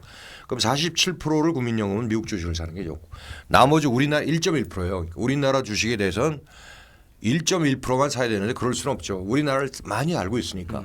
그러니까 5% 이내로 이제 하는 게 좋은데 우리나라 지금 국민연금이 투자하는 게 12%를 국내 주식에 투자하고 35%를 외국 주식에 투자하는데 아직도 훨씬 외국 주식을 높여도 이거 더 줄여야 되는데 거꾸로 지금 국내 주식을 더 투자하라는 거고 국내 주식을 더 투자하려면은 외국 주식 살아서 달러 수요로 달러로 바꿔야 되는 걸 방지하잖아요. 네. 그러면 환율 방어가 되죠. 당분간은. 그렇죠. 이제 그런 것 때문인데 아, 그러면 저 꼼수네요, 진짜. 그러면은 어떻게 예. 되냐? 여기 국장을 사갖고 국장에 있는 주식을 사갖고 퍼포먼스가 좋게 나오겠어요? 안 나온다고요. 네. 그 실제로 과거 데이터를 보니까 제가 이제 아까 잠깐 드린 자료에 거의 다 나온. 네. 최근 22년간 연평균 수익률 쉽게 말해서 연평균 성과가 국내 주식에서는 5.3%밖에 안 나오고 그다음에 해외 주식 다 토탈해서 13.2%. 두 배, 세 배 정도 나오죠. 그 왜 그렇게 나오겠어요? 해외 주식이 다변적으로 위험이 더 많아요. 네. 하지만 그런 걸 사들이고 오래 갖고 있으면 그 성과 위험을 참는 성과가 커질 수밖에 없는 게 주식. 그러니까 주식은 기본적으로 큰 기관이 장기 투자할 수 있는 기관이 사야 돼요. 그래서 연금 기금이나 보험회사가 장기 운영을 하지 않습니까? 네. 그런 데서 사야 되는데 국민연금이 채권 투자를 한다. 이거 absurd, stupid 한 얘기예요. 아니 세계 어느 나라의 저 연금 운영 기관이 채권을 사는 기관이 아무도 없어요. 우리나라 국민. 일본의 후생연금 기금만 그랬거든요. 네. 그리고 미친 시어 채권은요 뭐냐면 지급 결제를 위해서 예. 예를 들어서 연금 수급자가 도래하잖아요. 네. 그 사람들을 위해서 현금 가질 수 없으니까 그때 채권을 사는 거예요. 그러니까 그러니까 보통 채권을 사더라도 90%를 주식을 사고 10%를 채권을 사는 게 뭐 아주 똑똑한 얘기인데 우리나라 거꾸로 50대 50을 채권을 했어요. 그래서 지금 그것도 이제 많이 줄였어요. 줄여갖고 이제 채권 비중이 한 25%인가 그렇게 되는데 훨씬 더 줄여세요. 10%까지. 근데 그럼에도 불구하고 예. 정부가 나서서 야 국민연금 동원해서 국내 주식 사라 이게 말이 안 되는 거죠. 지금 당장은 실적 올라서 지금 국내 주가 이재명 취임에 한 40~50% 뛰었어요. 네. 뛰었지만 그건 지금 몰라요. 일수 주가라는 건 10년 정도를 비교해야 되는데 예. 10년 후에 어떻게 되냐? 그건 100인 100 우리나라는 훨씬 뒤떨어질 거라고요. 그 짓을 왜 지 돈도 아닌 남의 돈, 국민 돈을 왜 함부로 국내 주식을 사라고 부추기냐 이거죠. 월권이죠. 예, 월권이다. 그래서 예를 들어서 그거 하나만 해도 그렇고 네. 그다음 뭐 드릴 얘기 많지만 이제 여러 가지 상황에서 그런 정책 포지셔닝이라든가 이런 것들이 제대로 잡혀가지 않는 바야 무조건 이거는 외환 위기를 맞을 수밖에 없는 구조다. 예. 제가 볼 제일 중요한 거는 산업 공동화 때문에 일단은 그런 거고요. 네. 그 다음에 이제 금융기관도 문제가 있어요. 금융기관도 뭐 지금 굉장히 건전했다 맛이 안 그렇거든요. 지금 부도가 나는 게 지금 거의 non-performing loan의 그 비중이 엄청나게 올라가고 있어요. 우리말로는 뭐예요? non-performing. 그러니까 부실채권. 부실채권. 부실채권. 그러니까 제때 이제 꺼졌는데 네. 이자도 못 갚고 원금 고사가 이자도 못 갚는 그런 채권. 네. 그러니까 뭐 여러 가지 있죠. 뭐 그 NPL이라고 하는데 non-performing loan 뭐냐면 뭐 예를 들어서 고정 이하 뭐 그다음에 뭐 은행 용어로 몇 가지 있어요. 네. 이거 완전히 이제 이건 돈 띈 거다. 그다음에 이건 뭐 회생 가능성이 약간 있다. 뭐 이런 식으로 분류. 그럼 지금 은행들이 다 그런 게 좀 수치가 늘어나고 있어요. 그건 뭐냐면 예. 자연적으로 국내 말하자면 기업들이 안 좋다는 얘기죠. 근데 은행들 보면 은행권들 항상 은행 직원들은 돈도 잘 벌고 성과급 잔치도 많이 하고 그리고 그렇죠. 잘 나가고 있는 것처럼 보이거든요. 그러니까 걔네들이 주로 먹고 있는 게 이제 개인 대출을 해갖고 네. 개인 대출은 가장 그러니까 아까 말한 부도 염려가 없거든요. 개인은. 네. 그래서 이제 그런 것들의 그 소위 예대 마진 폭에 의해서 장사를 많이 했는데 그 다음에 이제 기타 수수료 수익을 많이 얻었는데 앞으로는 기본 본업이 투자자들한테 예금을 걷어서 네. 그 다음에 애들이 이제 대출을 해주잖아요. 근데 대출에서 펑크가 나면은 이제 뭐 백약이 무효가 되는 거죠. 네. 이제 그럴 위험이 이제 커지고 있다. 이번 최근처럼 정부 차원에서 대통령이 네. 갑자기 대형 펑크를 내버렸잖아요. 자영업자들 돈 안 갚아도 된다고 그런 식으로. 그거는 이제 그것도 참 예. 꼼수인데요. 네. 자영업자들 돈 안 갚아도 된다는 게 아니라 네. 아주 나쁜 거예요. 그러니까 이 자영업자들이 이제 예를 들어서 이제 못 갚게 되지 않습니까? 이미 이제 코로나 대출이었잖아요. 네. 예. 이미 파산했어요. 그 사람들은. 네. 그 파산했고 그리고 이제 은행권이나 또는 다른 정부의 부속 기관에서 그걸 사들였어요. 네. 그게 말하자면 non-performing loan 아까 그 부실채권을 사들인 거예요. 예. 그렇게 이제 예를 자영업자가 부도 낸 게 1,000억이라 네. 예를 가져가면 그거 한 100억에 사들였어요. 네. 그러니까 자영업자하고는 일단은 끝난 거예요. 자영업자는 망하고 끝난 거예요. 끝났는데 100억에 사든 이 업체들이 있을 거 아니에요. 네. 이 업체를 원래 돈 1,000억에 사주겠다는 얘기예요. 네. 그럼 누가 배불러요? 자영업자가 도움을 받습니까? 아니 여긴 상관없죠. 여기 그러니까 이 가운데 배부른 애들이 이재명의 똘만이다 이거예요. 사실은. 근데 보통 제가 영화 같은 데 보면 네. 뭐 이런 채권 출신이나 뭐 네, 이런 거 하는 예. 사람들이 다 조폭들. 그러니까 조폭이나 이런 게 관계. 중국도 마찬가지. 중국이요. 미국은 다른 나라에 수출할 때 선교사하고 학원하고 학교를 수출하는데 그렇죠. 중국은 마약하고 매춘하고 도박을 수출해요. 이렇게 비교하니까 명확하게. 그러니까 그런 중국이라는 나라가 그건 패권을 잡으면 안 되는 거 아니에요. 그건 잡아서도 안 되고. 네. 근데 그런 나라랑 우리가 가까워진다는 게 말이 됩니까? 안 되죠. 안 되는 거죠. 예. 그러니까 이건 국민이 각성해야 돼요. 지금은 경제가 문제가 아니라 이런 정치 구조를 타파하면 경제는 이제 외환위기 안 올 수가 있습니다. 예. 맞습니다. 그래서 부동산 얘기도 하나 네, 여쭤보고 싶어요. 안 여쭤볼 수가 없어요. 부동산. 네, 네, 지금 뭐 전세마저 월세화가 가속화되고 있는데 네, 네. 이게 좀 두둔하는 측 얘기를 좀 부수고 싶어서 그래요. 네, 네. 전세는 원래 다른 나라에는 없는 기형적 제도이니 없어지는 게 맞다라고 하면서 지금 좌파적에서 논쟁. 그거 웃기는 얘기죠. 전세가 나는 굉장히 좋다고 생각해요. 왜냐하면 네. 이 지금 젊은 사람들이 자기 돈 모아서 우리나라에 특히 서울 시내 주택을 구입할 수 있습니까? 그렇죠. 절대 없죠. 근데 전세라는 과거의 제도가 있으니까 소위 걔네들이 말하는 갭 투자가 가능한 거예요. 갭 투자는 뭐냐면 전세를 끼고 사는 거죠. 그렇죠. 전세라는 건 기본적으로 그래요. 뭐냐면 자기 집을 빌려주는 대신에 네. 돈을 무이자로 꾸겠다라는 얘기거든요. 그러니까 전세를 내주는 사람은 돈을 활용할 수 있지 않습니까? 그 대신 네. 이자를 안 받고 자기가 이자를 이제 활용할 수 있으니까 좋은 거죠. 그러니까 사실은 그건 기본적으로 사적 대출입니다. 그렇네요. 보증금이라는 게. 그 사적 대출을 예를 들어 부동산 소유자가 할 수 있다는 건 뭐 자기가 남는 부동산이 있어 안 사는 걸 그걸 놀려주면서 그거를 대출을 받아서 자기가 자금 운용을 한다는 게 하나의 좋은 사금융의 하나죠, 사실은. 네. 그리고 또 전세를 들어가는 사람 입장에서는 값이 너무 비싸게 집을 사는 것보다는 네. 일시적으로 좀 내 돈을 투자를 해갖고 살면서 네. 나중에 되돌려 받을 수 있으니까 그렇죠. 이자를. 예. 관련 세금도 안 내게 되고. 예. 그래서 우리나라만 있는 제도인데 네. 저는 상당히 그 괜찮은 제도라고 생각하거든요. 저도 그랬거든요. 근데 외국처럼 미국이나 뭐 영국처럼 꼬박꼬박 월세로 전환되면 어떤 문제가 생기냐면 네. 예를 들어서 이 소위 현금을 수반하지 않는 그러니까 소득이 없는 사람은 이제 집을 살 수가 없습니다. 그러니까 월세로 들어가서 꼬박꼬박 그 뭐 특히 뭐 뉴욕 같은 데 어마어마하게 비싸거든요. 그쵸. 렌트비가. 그럼 네. 거기서 뭐 그렇게 살 수 없죠. 그러니까 네. 이제 시골로 나올 수밖에 없고 근데 월급이 좀 많으니까 그런데 금융회사 같으면 근데 그럼에도 불구하고 월세로 전환되면 어떤 효과냐면 집값이 안 내려가요. 그래서 훨씬 더 나쁜 제도고 집값 상승의 주역은 세금입니다. 이놈들 세금을 내리지 않는 이상이야 무조건. 그러니까 보통 수요 공급 기존에 있는 주택을 기준 공급 곡선이 좌측 수요 곡선이 이렇게 돼 있잖아요. 네. 세금을 올리면 공급 곡선 자체가 이렇게 위로 시프트해요. 네. 그러면 여기서 맞닿는 범위 거래량 줄어들고 가격 올라가죠. 그러면 왜 좌파 정권마다 부동산 가격이 뛰었냐? 네. 노무현 정권 때는 종합부동산세를 도입을 했죠. 문재인 정권은 악법 세금 약탈이라고 올렸잖아요. 네. 지금은 세금으로 직접 컨트롤을 안 하지만 안 내리고 있잖아요. 그리고 대출 규제. 대출 규제를 하대. 예. 그러니까 이거 대출 규제는 조금 다른 건데 수요를 약화시키는 거예요. 네, 그렇네요.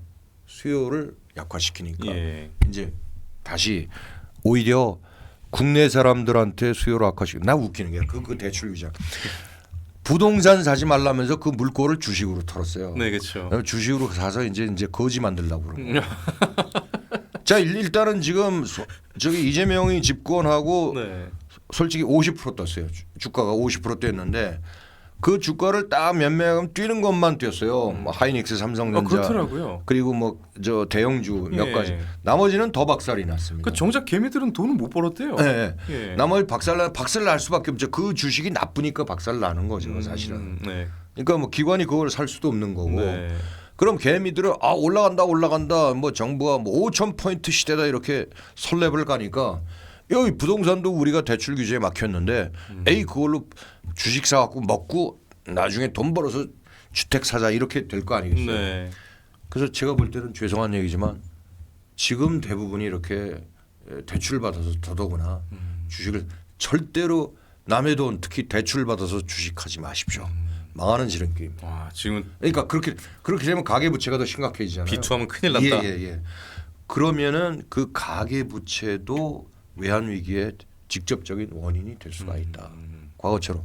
그러니까 지금 이제 우리나라 가계 부채도 심각한 게 우리나라 가계 부채는 주로 부동산 담보 대출 때문에 네. 가계 부채가 그게 대부분. GDP에 뭐 한 100% 약간 넘어가는데 근데 이제 그게 그렇게 크게 심각하잖아요. 외국에 비하면 180%, 150% 넘는 선진국이 많은데 근데 이게 이제 선진국처럼 예를 들어서 유동화가 빠른 금융자산의 포지셔닝이 잘 된 건 아니기 때문에 집값이 만약에 떨어진다고 그러면 그것도 부담은 되죠. 네. 이제 그런 것들의 위험성이 있는데 이번에 또 대출까지 받아서 주식을 위험자산을 샀다. 네. 이러면 주식은 어떻게 되는지 모르지 않습니까? 지금 다 보니까 구축되고 있는 것 같아요. 내몰리고 있어요. 부동산에서 내몰려서 주식으로 그러니까. 가려고 가두리를 치잖아요. 자꾸. 가두리 치잖아요. 최근에는 또 이제 미장하시는 분들 또 그쪽에 양도소득세 올린다 해가지고 또 다시 이쪽으로 맞습니다. 치려고. 그래서 그게 참 큰일 나는 그 정책이고요. 네. 그 제일 중요한 건 그 수도 서울의 공급을 풀어야 됩니다. 그래서 재개발 재건축을 과감히 빨리 풀고. 아 그것도 여쭤보려 했어요. 네. 어찌됐건 간에 공급 대책을 발표를 하긴 했잖아요. 네네. 심지어 후보 시절에는 310만 가구 던지더니까 당선되고 나서는 이건 뭐 150만이라고 줄이긴 했지만 대체 지금 건설회사들 상황 보면 저기 가능하지 않다는 거는 누구나 알 것 같은데도 맞습니다. 네. 어찌됐건 간에 발표를 하긴 했잖아요. 네네. 지켜봐야 되는 겁니까? 아니면 볼 것도 없이 문재인 정부의 실패로 아예 그냥 낙인이 찍어도 되는 상황입니까? 그거는 뭐 볼 필요가 없어요. 그러니까 그러니까 지금 그 사람은 대장동의 그 부패를 일으킨 주역인데요. 네.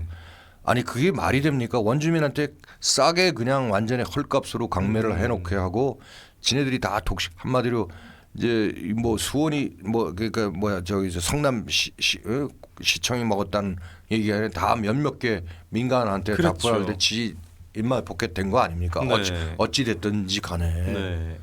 그래서 그런 식으로 이 소위 정부 주도의 부동산 개발이라는 게 참 위험이 있는데 공공 개발할 때는 싼 땅을 정말 정부라는 거는 자기가 뭐 이익을 남기려고 생각하지 말고 네. 싼 땅을 적시에 제대로 싼 값에 공급을 해줄 수 있어야 돼요. LH나 뭐 SH 공사 네. 같은 데서 그린벨트를 그러니까 그린벨트 그렇게 지금 아직도 많은데 네. 좀 뭐 강남구 뭐 서초구 그린벨트 아직 큰 땅이 많거든요. 그렇죠. 그거를 공기업 이제 이런 데서 해서 그러면 훨씬 우선 땅의 그 원자재비가 싸게 드니까 건설 원가가 굉장히 쌀 거 아닙니까? 네. 주로 이제 건설 원가는 땅값인데 그렇죠. 그래서 거기에서 이제 품질 좋은 그런 아파트를 좀 공급을 하고 그러면은 거기에서 이제 조금 가격이 안정화될 여진이 있습니다. 근데 그런 것들을 안 하고 하니까 특히 서울 시내 네. 그런 게 이제 너무 많은데 그런 걸 좀 개발을 안 시키고 있으니까 문제가 됐다. 공급 그다음에 세금 네. 그런 측면에서 좀 해야 되고요. 특히나 이제 상속세를 없애야 됩니다. 아, 예. 이게 상속세를 이제 우리나라 사람들은 이제 부동산을 되게 상속해주고 싶어 하는데 네. 상속해주고 나면 사실은 그 부동산을 팔 수밖에 없습니다. 왜냐하면 자기가 그 상속세를 내기 위해서는 뭐 다른 소득원이 없는데 그 부동산을 팔 수밖에 없는 거죠.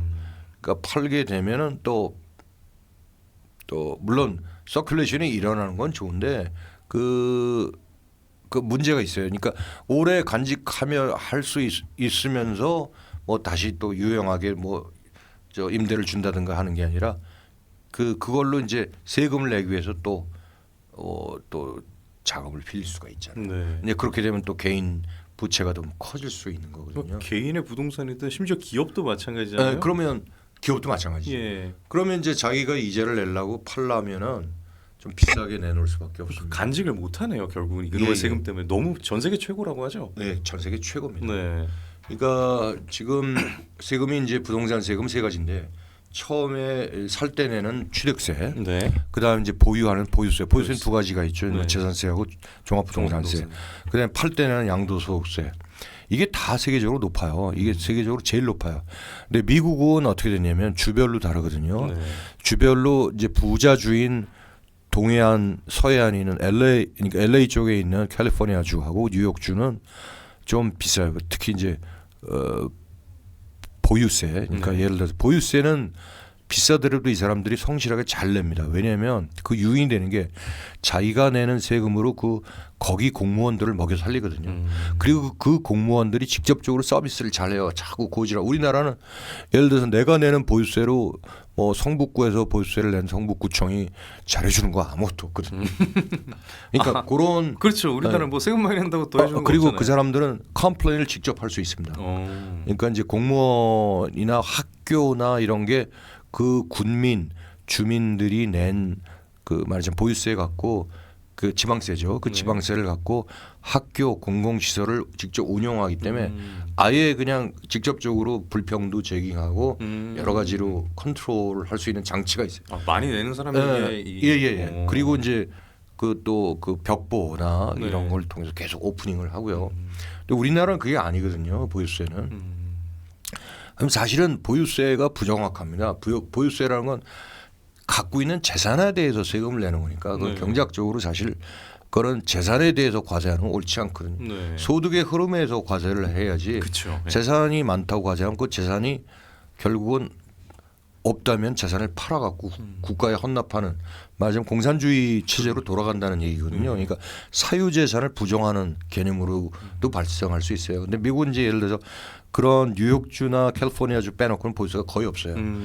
텍사스주는 아예 없고요. 보유세조차도 없는. 네. 와. 근데 이제 아니, 생각해보니 그렇네요. 그냥 예. 갖고만 있다고 왜 예, 돈을 가지고? 그 보유세가 우리나라 높은데 네. 양도소득세도 높아요. 그러니까요. 그러니까 갖고 있을 동안에 계속 세금을 내오다가 팔 때는 그 처음에 이 시가 자기가 구입 시가하고의 차이를 양도 차익으로 계산해서 두드려 맞는다고요. 그러니까.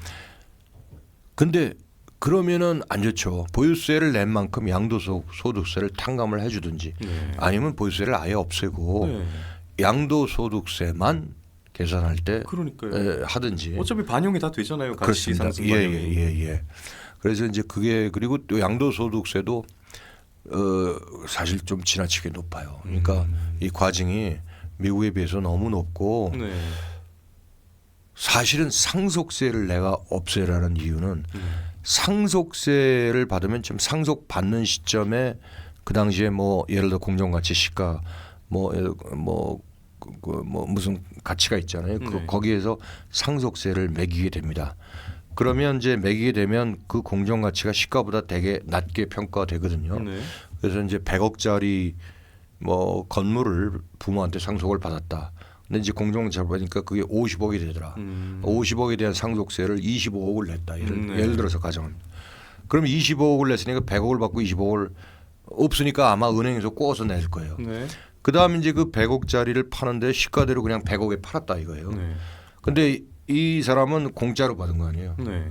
공짜로 받았는데 상속세를 얼마 냈어요? 아까 25억을 25억. 냈으니까 25억만큼 100억하고 25억 차이 75억에 대해서 양도세를 또 내요. 그러니까 이중과세죠. 예, 그러니까. 아, 그러니까 그렇게 되면은 이 맞으면 상속세가 너무 과중하니까 네. 상속세 부담을 회피하기 위해서라도 가격을 계속 올릴 자기가 이제 어떤 사람이나 인지상정이잖아요. 그만큼 세금 부담에 대한 뭔가 좀 저걸 얻으려면 가격을 올리는 수밖에 없죠. 아유, 언제까지 좀 페널티적인 성격을 갖는 조세는 좀 없어지면 그렇죠. 좋겠습니다. 그러니까 그게 세금이 올라갈수록 네. 항상 이제 공급은 줄어들고 네. 가격은 올라갈 수밖에 없다는 게 그런 입장입니다. 그다음에 기업도 마찬가지. 기업 상속세는 뭐 이건 뭐 조금 다른 얘기지만 네. 기업이 상속세를 너무 과중하게 부담하게 되면 이제는 우리나라 기업은 설당이 없고 결국 중국한테 다 맥혀요. 그래서 이제 뭐 상속세 예를 들어서 스웨덴의 뭡니까 발렌베리 그런 가문은 예. 어떤 식으로 상속세를 스웨덴이 워낙 옛날에 상속세가 높았거든요. 네. 그래서 이제 전부 공익법인화 시켰어요. 그래서 이제 자손들이 자기 지분을 안 갖고 공익법인이 갖는 그 발렌베리 가문이 이제 공익법인을 갖고 그 공익법인이 그 지분을 취득하는. 그럼 공익법인에 대해서는 상속세를 부과하잖아요. 안 왔거든. 우리나라 삼성그룹이 예를 들어 삼성전자 삼성문화재단이 그 공익법인 문화재단이 가졌다 해도 칼같이 안 돼 하고 세금 나고 우리는 네. 예외가 아예 없군요. 아예 없어요. 아. 그러니까 그러면 안 된다는 거죠. 네. 그러니까 이제 그 스웨덴에는 발렌베리가 공익법인을 통해서 상속세를 회피했는데도 예전에 그 또 무슨 다른 업체가 있어요. 굉장히 유명한 업체인데 그 상속세 망해갖고 결국 그 나간 경우가 있고. 볼보도 그런 식으로 나가지 않나요? 아니 볼보도 마찬가지. 예. 볼보는 중국에 됐죠. 그죠? 그런 식으로. 네. 그래서 스웨덴이 그 사회주의 국가가 소위 내가 말하는 사회주의 국가라는 건 뭐냐면 자본주의를 도입하면서도 세금을 굉장히 높게 하고 네. 이 평등을 강조하고 이 맞아 사회복지를 지나치게 강조하는 걸 사회주의 국가인데 네. 그 사회주의 국가가 상속세를 없애버렸어요. 그 사회주의. 그러니까 북유럽 사회주의의 그러니까 그런 식으로 네. 뭐 말하자면 좀 변하고 있는 우리나라는 이 세금을 계속 왜냐하면 얘네들이 정권적 차원에서 세금을 거두려고 그래요. 지네들이 예를 들어 좀 더 탕비하고 뭐 하기 위해서. 그래서 문재인 때 이 국가 부채가 확 늘어난 것뿐만 아니라 이재명 때 벌써 뭐 몇백 조. 그러니까 네. 문재인 때 한 700조, 500조가 늘어났고 네. 국가 부채가 그다음에 여기 이재명이 취임하고 나서 한 300조가 더 늘어났어요. 뭐 1,300조인가 1,000조에서 1,300조. 예. 그게 이게 말이 안 되는 거니까 그렇게 늘어나게 되는 거는 선심성 행정 때문에 세금을 올릴 수밖에 없죠. 네. 선심성 행정 하지 마요. 안 해야 되는 거예요. 할수록 아까 말한 그거 있잖아요. 왜 저 뭐 그 자영업자 도와주는 자영업자 이미 망했는데 그리고 깡패들 도와주는. 그러니까요. 그러니까 그런 식의 정책을 위해서 이게 도덕적으로 용납 못할 정권이죠. 이제 그런 식으로 하게 되면 경제가 망하는 거죠. 그러니까 부동산 정책도 세금을 좀 낮춰야 되고 네. 그다음에 세금을 좀 그 일원화시켜서 양도소득세만 걷든지 우리나라 같은 경우에서 보유세 걷을 이유가 없어요. 그 얘기 듣고 보니까 그럼 이 마지막 질문인데요. 네네.